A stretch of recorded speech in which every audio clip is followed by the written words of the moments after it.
Assalamualaikum warahmatullahi wabarakatuh. Alhamdulillahirabbil alamin wassalatu wassalam ala anbiya'i wal mursalin wa ala alihi washabihi ajmain amma ba'du. Pertama-tama dan yang paling utama, mari kita panjatkan puji serta syukur atas kehadirat Allah, karena berkat rahmatnya kita dapat berkumpul di pertemuan kali ini. Sebelumnya saya berterima kasih kepada Ibu Aditya sebagai dosen pengampu mata kuliah Filsafat Ilmu. Saya Muhammad Irsad Dipasa. Di sini saya akan menjelaskan atau mempresentasikan hakikat filsafat ilmu dalam pelayanan publik pada pemerintah daerah. Penulisnya adalah Julharia Adrika, Ajmi Fitrisya, dan Ovianto. Oke, bagian pertama adalah abstrak. Abstrak adalah etika pelayanan publik adalah penerapan nilai-nilai luhur oleh aparat pemerintah dalam melayani masyarakat. Layanan harus didasarkan pada norma hukum dan sosial yang telah ditetapkan. Penerapan etika ini berfungsi sebagai kontrol bagi penugas pelayanan publik di daerah. Aparatur yang etis akan selalu membela kehormatan pemerintah dan menghindari pelanggaran yang dapat merusak citra pemerintah daerah. Pelayanan publik didefinisikan sebagai serangkaian kegiatan untuk memenuhi kebutuhan warga negara akan barang, jasa, dan layanan administrasi. Metode penelitian yang saya gunakan adalah studi kepustakaan. Dalam studi ini, peneliti mengumpulkan, mencatat, dan mengolah informasi dari sumber-sumber terpercaya seperti buku dan majalah yang relevan dengan isu yang diteliti. Oke, bagian selanjutnya adalah pendahuluan. Selain pembangunan dan pemberdayaan, pelayanan publik adalah prioritas utama pemerintah daerah karena merupakan kebutuhan dasar masyarakat yang dijamin oleh pemerintah daerah karena merupakan Undang-Undang Dasar 1945. Namun efektivitas, efisiensi, dan kualitas pelayanan masih menjadi sorotan.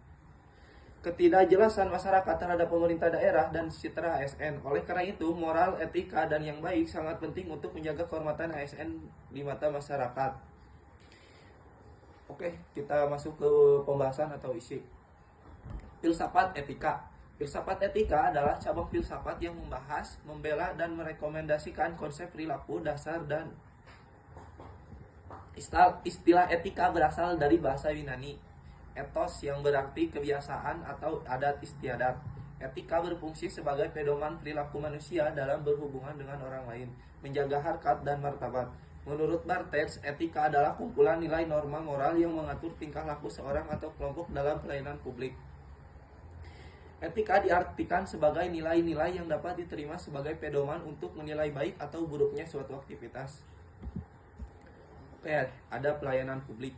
Pelayanan publik adalah welfare state atau negara kesejahteraan adalah pelayanan prima yang adil dan merata kepada rakyat. Pelayanan publik tidak hanya terbatas pada pelayanan administrasi, pendidikan, kesehatan, dan perhubungan. Pemerintah daerah wajib menjamin penyelenggaraan pelayanan publik berdasarkan asas-asas seperti kepentingan hukum, kepastian hukum, kesamaan hak, profesionalisme, dan akuntabilitas. Penyelenggaraan pelayanan publik adalah instansi pemerintah, korporasi, atau lembaga lain. Oke, yang terakhir ada peran ombudsman dalam pelayanan publik. Ombudsman adalah lembaga negara yang mengawasi penyelenggaraan pelayanan publik baik oleh instansi pemerintah maupun swasta yang diberi tugas pelayanan publik. Kata ombudsman berasal dari bahasa Swedia yang berarti agen atau perwakilan yang ditugaskan untuk menangani masalah antara warga dan pemerintah. Ombudsman bekerja secara independen dan bebas dari intervensi. Meskipun rekomendasinya tidak mengikat secara hukum, saran-saran ombudsman harus diikuti secara moral. Masyarakat dapat melaporkan dengan mengadministrasi kepada ombudsman jika tidak dapat tanggapan dari unit penyelenggara layanan. Oke, yang terakhir ada simpulan. Jadi kesimpulannya atau rekomendasinya untuk menciptakan kesejahteraan negara, pemerintah wajib memberikan pelayanan publik yang berkualitas tanpa diskriminasi. Kekecewaan masyarakat seringkali muncul akibat kurangnya respon dan rendahnya nilai-nilai moral serta etika aparatur. Oleh karena itu diperlukan mekanisme pengawasan dan kode etik yang jelas dalam organisasi pelayanan publik. Oke, sekian dari saya. Wassalamualaikum warahmatullahi wabarakatuh.